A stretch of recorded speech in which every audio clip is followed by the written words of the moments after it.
అన్ని విధాలా అండగా ఉంది కూటమి ప్రభుత్వం. వైసీపీ ప్రభుత్వం హామీ ఇచ్చి చేయకపోయినా టీడీపీ ప్రభుత్వం వచ్చిన తర్వాత కూటమి ప్రభుత్వం వచ్చినాక హామీలన్నీ నెరవేరుస్తున్నారు. అప్పుడు చంద్రబాబు సతీమణి భువనేశ్వరి మ్యామ్ నన్ను ట్రస్ట్ లో చదివించారు. ఒక సంవత్సరం ఇంటర్మీడియట్ మొత్తం అక్కడ చదువుకున్నాను. బీటెక్ వచ్చేసరికి అనగానే సత్యప్రసాద్ సార్ ఇప్పుడు కంటిన్యూ చెప్పిస్తున్నారు. ఇప్పుడు నేను ప్రెసెంట్ థర్డ్ ఇయర్ చదువుతున్నాను. హామీ అప్పుడు వాళ్ళు ఇచ్చారు, ఇల్లు కట్టిస్తామన్నారు, కానీ కట్టించలేదు. ఇప్పుడు అనగానే సత్యప్రసాద్ గారు వాళ్ళ స్వంత నిధులతో నాకు ఇల్లు కట్టించడానికి ఈ రోజు శంకుస్థాపన చేశారు. ప్రభుత్వ ఉద్యోగం కల్పిస్తామన్నారు మా అమ్మకి. ఆ ప్రభుత్వ ఉద్యోగం వాళ్ళు ఉన్నప్పుడే చేశారు, కానీ అనగానే సత్యప్రసాద్ సార్ ఫైట్ చేసిన తర్వాతనే ప్రభుత్వ ఉద్యోగం వచ్చింది. నేను ఎప్పటిదాకా చదువుకున్నా నా చదువు పూర్తి బాధ్యతలు అనగానే సత్యప్రసాద్ గారు తీసుకున్నారు. నేను ప్రజెంట్ బీటెక్ చేస్తున్నాను సార్. బీటెక్ తర్వాత గవర్నమెంట్ జాబ్ చేయాలనుకుంటున్నాను. ఆ 1 year లో వాళ్ళు బెయిల్ మీద కేసుని క్లోజ్ చేపించేశారు. బెయిల్ మీద 10 days లోనే బయటకు వచ్చేసారు సార్. వాళ్ళు బయటకు వచ్చేసి కూడా కేసు వాపస్ తీసుకోకపోతే మిమ్మల్ని చంపేస్తామని మా మమ్మీని బెదిరించారు ఒక రోజు వచ్చి. కూటమి ప్రభుత్వం వచ్చిన తర్వాత కేసు రీఓపెన్ చేశారు. అనగానే సత్యప్రసాద్ గారు ఇది మొత్తం చూసుకుంటున్నారు, ఫాలో అప్ చేస్తున్నారు. అడ్వకేట్ ని కూడా పెట్టారు. ఇంతవరకు మొత్తం ఆ కేసు మొత్తం అనగానే సత్యప్రసాద్ గారు చూసుకుంటున్నారు. కూటమి ప్రభుత్వం ద్వారా న్యాయం జరుగుతుందని అనుకుంటున్నాం. ఇందుకోసం వాళ్ళందరికీ థ్యాంక్స్ చెప్తున్నాం. నా పేరు ఉప్పాల మాధవి. అమర్నాథ్ గౌడ్ వాళ్ళ అమ్మని పలానా పిట్టుపాలెంలో అంగన్వాడీలో ఆయాగా చేస్తున్నాను. మాకు అనగానే సత్యప్రసాద్ గారు, చంద్రబాబు నాయుడు గారు సహాయపడ్డారు సార్. మాకు ఇబ్బందులు ఆదుకుంది కూడా అనగానే సత్యప్రసాద్ గారు, చంద్రబాబు నాయుడు గారు. ఆ ప్రభుత్వంలో ఉండగా కూడా వాళ్ళే ఆదుకున్నారు. ఇప్పుడు కూడా వాళ్ళే ఆదుకుంటున్నారు సార్. మాకు అన్ని విధాల మాకు వాళ్ళు ఒప్పుకున్నాయి మొత్తం అన్ని విధాలుగా చేస్తున్నారు సార్. ఇప్పుడు కూడా మాకు వైసీపీ వాళ్ళు ఉండగా మామూలుగా ఇల్లు కట్టిద్దామని వాళ్ళు ఒప్పుకున్నారు. అది వాళ్ళు చేయలే. ఈ ప్రభుత్వం వచ్చిన తర్వాత వీళ్ళు చేస్తున్నారు. ఇప్పుడు అది అమ్మాయి చదువు విషయం కూడా ఇది 4వ సంవత్సరం. భువనేశ్వరి మేడం 2 సంవత్సరాలు చదివించింది. అక్కడి నుంచి అనగానే సత్యప్రసాద్ గారు చదివిస్తున్నారు ఇప్పుడు మా అమ్మాయిని. మాకు అప్పుడు ఏం లేదు సార్. మాకు ఇబ్బందులు వచ్చినాయి సార్. వాళ్ళు బయటకు వచ్చిన తర్వాత మాకు ఇబ్బందులు వచ్చినాయి. మళ్ళీ కేసు ఇది అయిపోతే మేము ఏదో ఒకటి చేస్తాము, మిమ్మల్ని చంపేసేస్తాం అని కూడా మమ్మల్ని బెదిరించారు సార్ వాళ్ళు. తర్వాత అనగానే సత్యప్రసాద్ గారు మామూలుగా లాయర్ని అల్లబెట్టి రీఓపెన్ చేసిన తర్వాత ఇంకా కొంచెం ఇబ్బందులు మాకు తగ్గినాయి.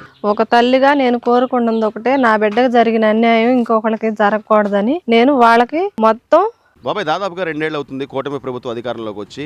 ఎలా ఉందండి? అంటే వాళ్ళు చెప్పినట్టు చేస్తున్నారా? జగన్మోహన్ రెడ్డి మాత్రం ఏదో వెన్నుపోటు పొడిచారు, జనాలు ఏదో నమ్మించి మోసం చేశారు, నేను వచ్చాక ఒక్కొక్కటి సంగతి తెలుస్తుంది ఇదని మాట్లాడుతుంది. మీ అభిప్రాయం ఏంటి? పర్వాలేదు, బాగానే సార్. అంటే ఏంటి, ఏం బాగుంది, ఎలా ఉంది? రోడ్లు అయిపోతున్నాడు, ఈ గ్యాస్ బండ్లు, ఈ బస్సు ఒకటి నేను బాగా చేస్తున్నాడు. ఎందుకు మేధావి కదా, కొద్ది రాజధాని కూడా డెవలప్ అవుతుంది, ఇంకా అవుద్ది. ఇప్పుడు ఈ పత్రికా నుంచి విజయవాడ రోడ్డు 40 ఏళ్ళ నుంచి రోడ్డు పోసిన వాళ్ళు ఇప్పుడు చక్కగా 10 నిమిషాల్లో విజయవాడ వెళ్ళిపోతున్నారు. రోడ్లు ఇక అభివృద్ధి జరగాలంటే చంద్రబాబు నాయుడు. ఇప్పుడు కనీసం ప్రజలకి మనల్ని నమ్ముకుని ఎన్నుకున్నప్పుడు వాళ్ళ కనీసం మౌలిక సదుపాయాలు, రోడ్లని, మంచినీళ్ళని, ఇట్లా అన్ని సైడ్ కాలువలని ఆయన ఇచ్చాడంటే పథకాలు అనవసరం ఇచ్చాడు. అనవసరం అర్హులకు కూడా ఇచ్చాడు. అనవసరం లేని వాళ్ళకి తప్పు లేదు. అనర్హులు ఎందుకు? పొలాలు 30 ఎకరాలు 25 ఎకరాలు ఉండాలి అవసరమా? పేదోళ్ళు, ఎస్సీ, ఎస్టీ, మా బీసీలు, మా బోటోళ్ళు పనిచేసిన వాళ్ళకి ఇచ్చినా పర్వాలా. 30 ఎకరాలు ఉండాలి ఎందుకు అవసరమా? అందుకే ఇచ్చాడు. డబ్బు సంపాదించి ఇచ్చాడు. ఏదో పరిశ్రమలు ఇచ్చాడు. అయ్యేగా బంధు ఇసుక గాడ సంపాదిస్తాడు. ఆడ నుంచి వస్తే ఆయన ఏరే సంపాదన ఏమైనా ఉందా? లక్షల కోట్ల అప్పులు పాలైపోయి ఈ రోజు ఇన్ని ఇబ్బందుల్లో కూడా చంద్రబాబు నాయుడు గారు ఈ వయసులో ఆయన కష్టపడి మళ్ళీ కేంద్రంతో మాట్లాడి ఏదో కష్టపడుతున్నాడా లేదా? చేస్తున్నాడు, తిరుగుతున్నాడు. ఈ వయసులో అటు చేస్తున్నాడంటే గొప్పతనమే. మరి అదేమంటే నువ్వు నేను మళ్ళీ మావిగానని కాదు, అదేమంటే మావిగా ఈ వాళ్ళు సచ్చిందా పొలాలు ఇస్తే మావిగా నిందయ్యా బాబు. అన్ని ఎకరాలు ఇస్తే అది డెవలప్ చేయక మళ్ళీ ఏడేది టౌన్ లో విజయవాడేది, గుడివాడేది, గుంటూరు ఏంది, ఎందుకు ఈ ఏడవనా? ఏడుంది, ఏడ చేస్తారు? గతంలో ఇంకేముంది, నేను ఇక్కడే ఉన్నా, ఇల్లు కట్టుకున్నా అన్నావు, 3 రాజధానులు అన్నావు, ఇప్పుడు మళ్ళీ మావిగా అంటున్నావు. ఆ విషయంలో తప్పి అన్నాడు. నేను ఇల్లు కట్టుకున్నా, చంద్రబాబు నాయుడు కట్టుకోలేదు, నేను ఏడే ఉంటాను అన్నాడు. అన్న తర్వాత మళ్ళీ గెలిచిన సంవత్సరానికి మాట మార్చాడు. 3 రాజధానులు ఎందుకు? ఓ పెళ్లి చేసుకున్నాడు ఏడలా చేస్తుంటే, 3 చేసుకున్నాడు మంచానికి వేసి నొక్కినట్టు ఈ ఏడపైకి వస్తాడు, ఏళ్ళు ఎగుతాడు. 3 ఏళ్ళు డెవలప్ అవుతాయి. ఇప్పుడు ఇవాళ ఇదివరకు ఎంతమంది పిల్లలు పనిచేసి బతికిచ్చారు. ఇవాళ ఒక్కడిని పనిచేసి బతికేయాలంటే అల్లాడిపోతున్నారు ఉద్యోగస్తులు. ఏడ నుంచి బతికి ఏడ చేస్తారు? 3 ఏడ చేస్తాడు? 3 డబ్బు ఏడది?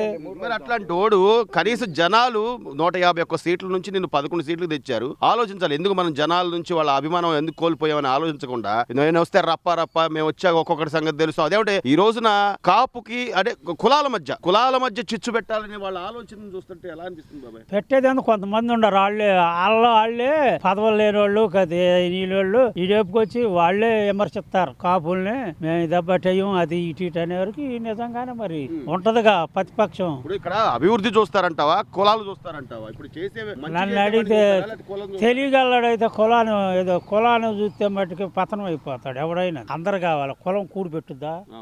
ఇప్పుడేంది ముద్రగట్ట పద్దన ఎప్పుడో 30 ఏళ్ళ నాడే కులం అని లెగిచాడు, ఏమన్నా ఉందా? అప్పుడు పౌర సరఫరాలు చేశాడు రామారావు గవర్నమెంట్ లో, ఇక అక్కడి నుంచి పైకి లేచాడు. ఇట్లా బాబాయ్, ఇట్లా ఈ రోజున ఒక పక్క అభివృద్ధి జరగాలి, నువ్వు అన్నట్టే అమరావతి బాగుపడాలి, ఉద్యోగాలు రావాలి, పిల్లలకి 4 ఉద్యోగాలు ఇవ్వాలి. బాగుపడితే అమ్మ అందరికి రయమయ్య బాబు, అసలు అమరావతి కానీ బాగుపడితే ఎన్ని తరాలకు వచ్చింది? ఎన్ని తరాలు మరి పొలం లాక్కోవాలంటే ఇప్పుడు నాకుంది ఒక 1/2 ఎకరం అమ్ముకుంటే ఒక 50 లక్షలు వచ్చినాయి. ఆ 50 లక్షలు వస్తే పిల్లల్ని చదివించుకుంటాగా, అవి ఉపయోగపడతాయిగా. అట్టానే గవర్నమెంట్ అమ్ముతాడు, అమ్మాడు కొంత డెవలప్మెంట్ పెడతాడు, ఏమవుద్ది? యాడ్ నుంచి వస్తుంది? అమ్మపోతే వాళ్ళు ఇచ్చి అమ్మి డెవలప్ చేయాలిగా. అమ్మకుండా దాంట్లో నేను పంట పండిస్తాడా? ఇదే సెలవులకు అమ్మారు అనుకో, వాళ్ళు పెట్టుబడులు పెడతారు, అవి డెవలప్ అవుద్ది. చివరిగా బాబాయ్, ఇంకోసారి జగన్మోహన్ నమ్మడానికి ప్రజలు సిద్ధంగా ఉన్నారా? జగన్మోహన్ రెడ్డి నమ్మడానికి లేదు, అంత ఇదేం లేదు. సో ఎడ్యుకేషన్ ఏమో అంతా చంద్రబాబు అంటున్నారు.